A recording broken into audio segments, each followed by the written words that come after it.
Elles sont très rares dans le monde, ces premières dames qui ont la main sur le cœur et qui se sentent concernées par le bien-être de leur population. Aïssata Issoufou, l'une des premières dames du Niger, sort du lot. Elle fait partie de ces grandes dames qui donnent un sens à ce statut. À travers sa fondation Gouri Vie Meilleure, elle mène des actions efficaces et concrètes aux côtés de son époux, le président Mahamadou Issoufou. Objectif, contribuer à la réduction de l'état de pauvreté des populations. Ceci passe par des axes bien précis, entre autres, la promotion d'un environnement sain et durable, la promotion de la scolarisation des jeunes, précisément des jeunes filles, d'où la condition de la femme, point très essentiel, très important pour la première dame, ou encore l'accès aux soins médicaux et à une bonne hygiène. Entourée d'une équipe de professionnels et de partenaires multiples, Madame Aïssata Issoufou ne lésine pas sur les moyens physiques, intellectuels ou matériels pour concrétiser ses différents projets. Son Excellence Madame la Première Dame, Aïssata Issoufou Mahamadou, c'est une personne qui a beaucoup de rigueur dans le travail. D'abord, elle commence la journée très tôt et quand elle vient, elle fait tous les tours avec ses collaborateurs par rapport aux dossiers qui sont en exécution ou ceux qui doivent venir. Et pour ça, c'est-à-dire elle tient régulièrement des réunions, mais aussi elle tient des rencontres de suivi avec son staff. Et c'est une personne, au moment où on la demande de faire un parrainage, vraiment elle s'associe à 100% avec sa fondation Gouri Vie Meilleure, mais aussi avec ceux qui sont venus la voir. Donc à chaque fois, elle met une commission pour suivre ce travail et elle les demande aussi à ceux qui lui fassent des rapports par rapport à l'évolution des choses. Et elle investit sa fondation, y compris s'il faut mettre certains moyens ou s'il faut faire venir certaines personnes pour que vraiment un événement qu'elle doit parrainer soit bien fait. Mais aussi, elle tient beaucoup à ce que des travaux qu'elle mène avec ses sœurs premières dames d'Afrique. Donc là aussi, vraiment, elle veille beaucoup pour que vraiment ça soit un travail bien fait, à ce que les autres pays ou bien ses sœurs premières dames vraiment puissent comprendre que tout ce qu'elle fait cadre bien avec leur plan stratégique des premières dames dans le cadre de leurs activités. Ok. Et donc la première dame du Niger, Hadja Aïssata Issoufou, donc est la marraine de lutte contre le VIH/SIDA. À ce titre, donc, la coordination intersectorielle de lutte contre le VIH du Niger, qui est rattachée au cabinet du président, vient aussi en appui à ces activités, notamment sur les plans programmatiques. Et maintenant, toujours dans le cadre du VIH, elle est membre de l'Organisation des Premières Dames d'Afrique de lutte contre le SIDA, où donc elle participe à toutes les activités, et notamment de mobilisation des ressources en faveur de la lutte contre le VIH.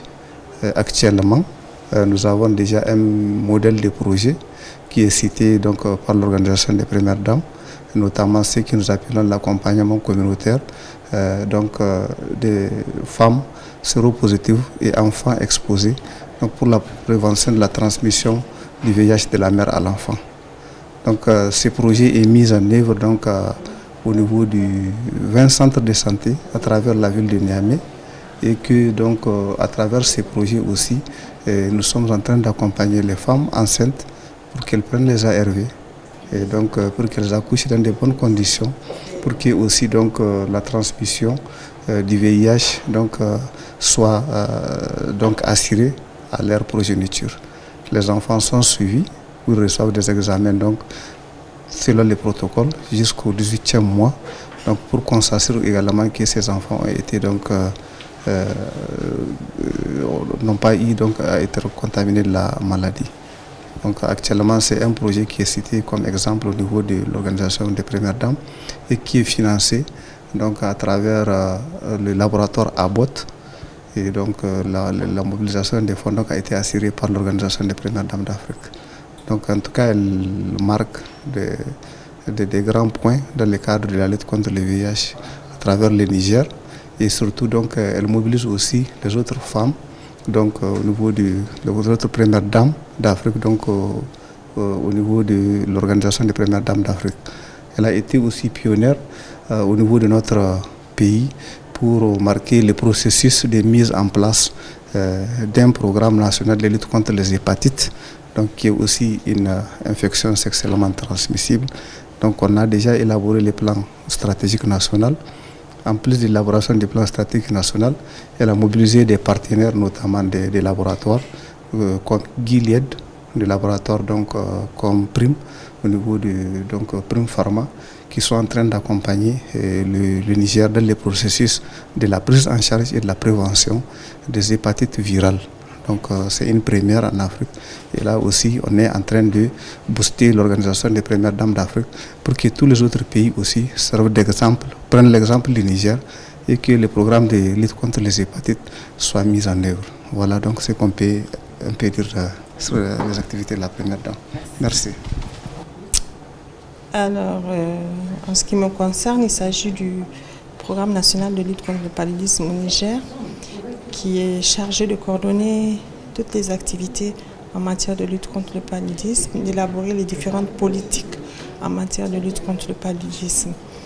Et à ce titre, nous avons eu la chance d'avoir comme marraine de la lutte contre le paludisme au Niger, Haji Aïssata Issoufou, qui nous appuie aussi bien au niveau du plaidoyer, mais de la mobilisation également des ressources.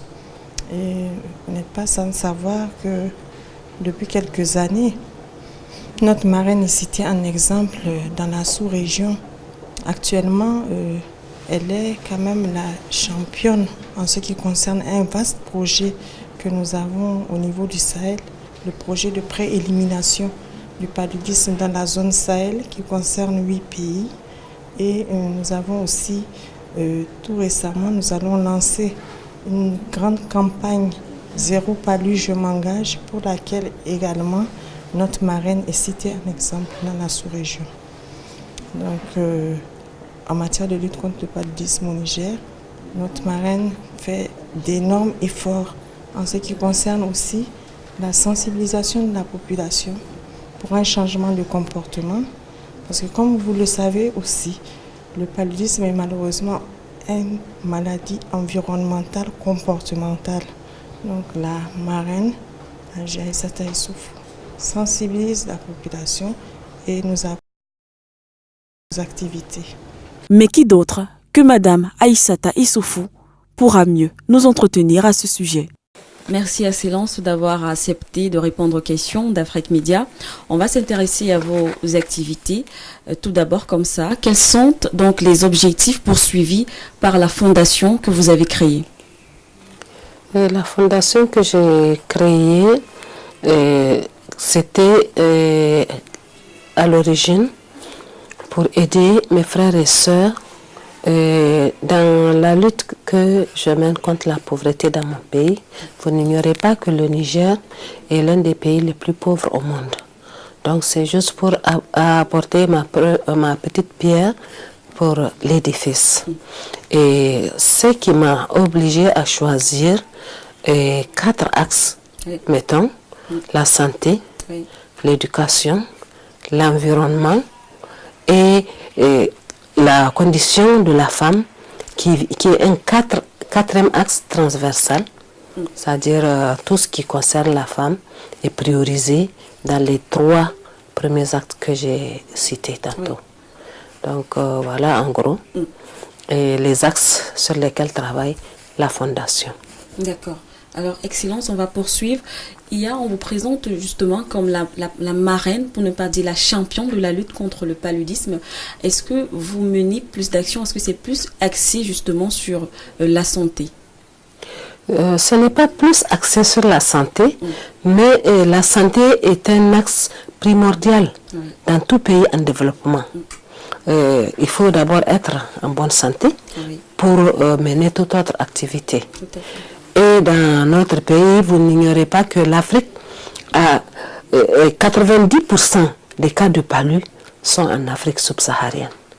Donc la lutte contre le paludisme est une priorité pour nous autres subsahariens. Et voilà pourquoi je suis très engagée dans la lutte contre le paludisme. Alors, si on parlait en termes de bilan aujourd'hui, depuis la création de votre fondation, quel peut être le bilan, justement, quel est le bilan qu'on peut établir par rapport à vos activités? Nos activités sont multiformes. Oui. Par exemple, concernant l'éducation, nous avons eu un grand projet qui est celui de la promotion de l'excellence dans les écoles. Nous organisons une grande cérémonie de remise de prix pour tous les écoliers du Niger concernant l'école publique. Donc, nous avons fait notre 7e édition et bientôt en septembre, nous ferons la 8e édition. Et pour ce qui est du résultat, ça a créé une émulation au sein des écoles et ça a fait que les écoles qui avaient abandonné les cérémonies de remise de prix aux élèves sont revenus aujourd'hui à cette pratique. Ce qui est très bien parce que quand il y a la compétition, tout va bien. Et ça, c'est concernant l'éducation. Le deuxième prix, le deuxième point concernant l'éducation, c'est la lutte contre l'illettrisme électronique, ce qu'on appelle aujourd'hui illettrisme électronique, c'est-à-dire les gens qui ne savent pas se servir d'Internet et du matériel informatique. Et pour ça, nous avons créé des salles informatiques au sein des écoles. Nous avons équipé une 20aine d'écoles et ça a créé une émulation. Ça fait que les écoles privées, en voyant que les parents et leurs enfants sont intéressés par cet aspect, se sont automatiquement équipés de salles informatiques. Et c'était ça notre objectif, démocratiser l'utilisation de l'outil informatique. Donc nous sommes en chemin. Et d'autre part, nous luttons dans le cadre de l'éducation de la jeune fille. Je vous ai dit que tout ce qui concerne la femme est contenu dans les autres axes. Tout à fait. Et nous donnons priorité à ce qui concerne la femme. Donc, dans nos activités, chaque fois concernant l'éducation, qu'il y a des questions de jeunes filles, nous priorisons. Nous essayons de soutenir les filles en collaboration avec des ONG de la place et certaines sociétés, les filles en cours de scolarisation pour qu'elles n'abandonnent pas. Et nous essayons d'aider les parents et les filles à aller à l'école. Parce qu'il faut que les parents acceptent d'envoyer leurs filles à l'école et une fois qu'elles y est, il faut qu'elles y restent le plus longtemps possible. Et ça nous permet aussi de lutter contre le mariage précoce. Donc, le mariage des enfants, et vous connaissez la conséquence des mariages forcés. Voilà. Donc, pour éviter ça aussi. Ça, c'est un peu dans le volet éducation. Dans le volet santé, donc, nous nous occupons aussi de la santé de la reproduction, la santé de la mère et de l'enfant. Donc, nous contribuons à baisser le taux de mortalité maternelle et infanto-juvénile.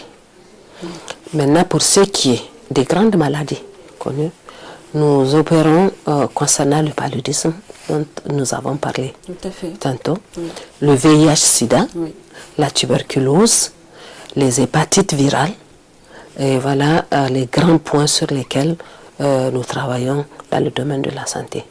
Et nous appuyons aussi les centres de santé en médicaments et en équipements, en consommables et médicaux aussi. Donc voilà le côté santé. Côté environnement, nous luttons contre la désertification. Vous n'ignorez pas que le Niger est un pays désertique. Donc nous n'avons pas envie de rester désert éternellement. Et pour ça, qu'est-ce qu'il faut faire? Il faut planter des arbres et il faut lutter contre la coupe des arbres. Nous organisons des opérations de plantation d'arbres. Récemment, au cours de ce mois, nous avons lancé un grand projet qui consiste à faire planter à chaque famille au moins 2 arbres dans la maison. Ça s'appelle projet de verdissement des villes et des villages. Et dans son volet, ma maison, une maison, 2 arbres. Dans chaque maison, il faut minimum 2 arbres. Et comment nous comptons mener à bien cette activité? Parce que quand on plante les arbres, il faut les entretenir. Tout à fait. C'est compliqué quelquefois. Alors, pour éviter ça, nous préconisons l'utilisation des eaux d'ablution. Le Niger étant à 98% musulman, et donc les gens font des ablutions toute la journée. Il y a 5 prières dans la journée. Et il faut procéder à des ablutions avant chaque prière. Et ça fait que nous conseillons aux gens de planter des arbres dans les endroits où ils font les ablutions dans les maisons. Okay. Ça nous conduit aux 2 arbres parce que souvent les hommes font les ablutions dehors. Il y a ce que nous appelons chez nous une fada dehors. Donc on plante un arbre là-bas et tout le monde fait les ablutions là où il y a cet arbre. À l'intérieur de la maison aussi, il y a toujours un endroit désigné pour les ablutions parce qu'il faut un endroit propre pour les ablutions. Donc voilà notre concept. Une famille, 2 arbres. Mais c'est un minimum, les 2 arbres. Et vous convenez avec moi que quand on a un village où dans chaque maison, il y a 2 arbres et que quelqu'un se lève dans les airs avec un avion, il verra bien que ce village est bien vert. Tout à fait. Tout à fait. Et ça, c'est pour appuyer le projet du président de la République qui dit qu'il veut un bois dans chaque village, un bois. Et nous avons dit, bon, tout le village va être le bois. Au lieu de trouver un terrain là où tout le monde va planter, pourquoi ne pas faire de tout le village le bois du président? Voilà, chacun à son niveau.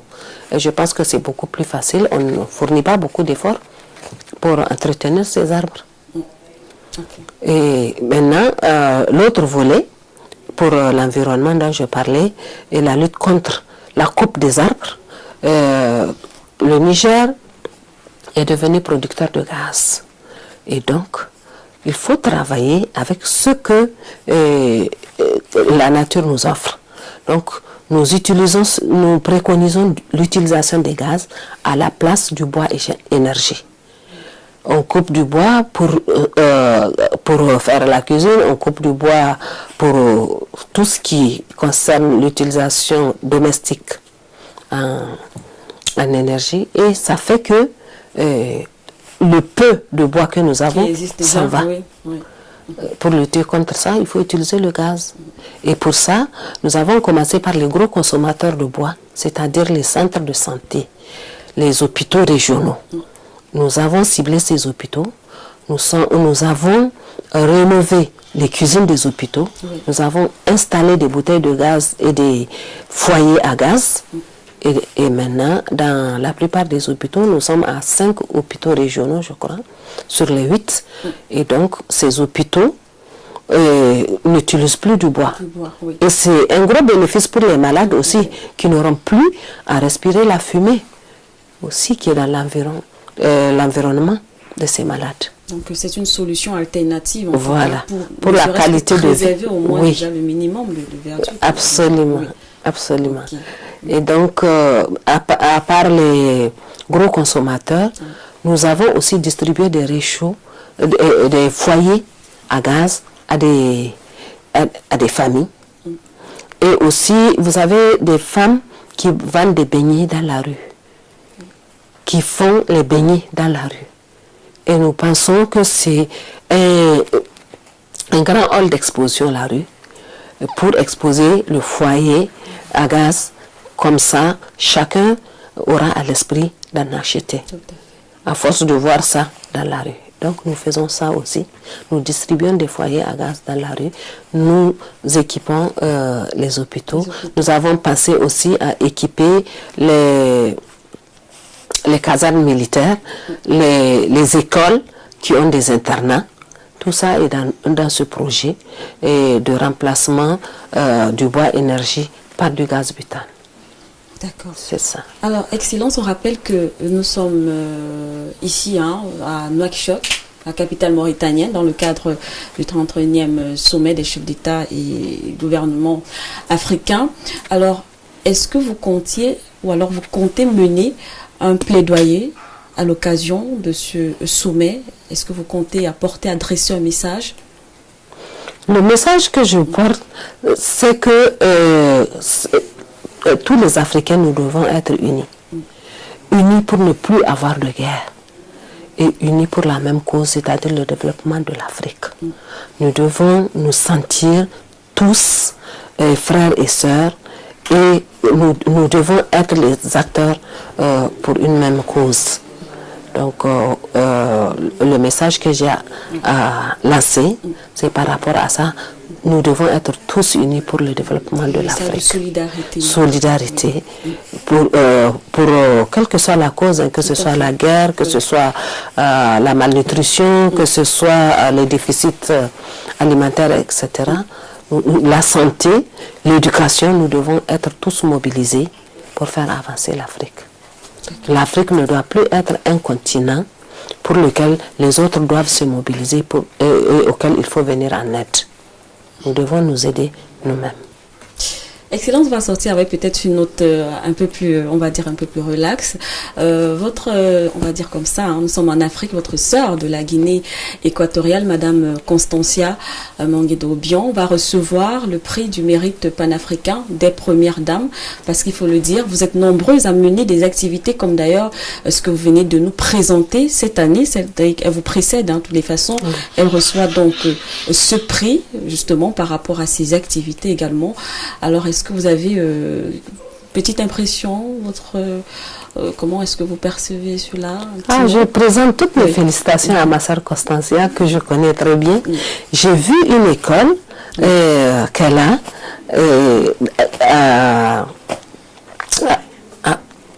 à Malabo.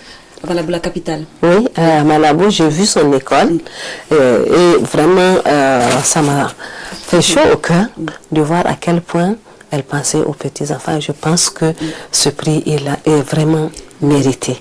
Et je l'encourage à aller de l'avant et je lui présente toutes mes félicitations. Merci. Mais déjà, ce qu'on peut dire, Excellence, c'est que vous êtes également plébiscité, hein, par nos téléspectateurs, nous recevons concernant justement par vos actions qui sont également de plus en plus connues sur le continent noir. En tout cas, merci beaucoup, Excellence, d'avoir accepté de répondre à nos questions. C'est moi qui vous remercie. Merci.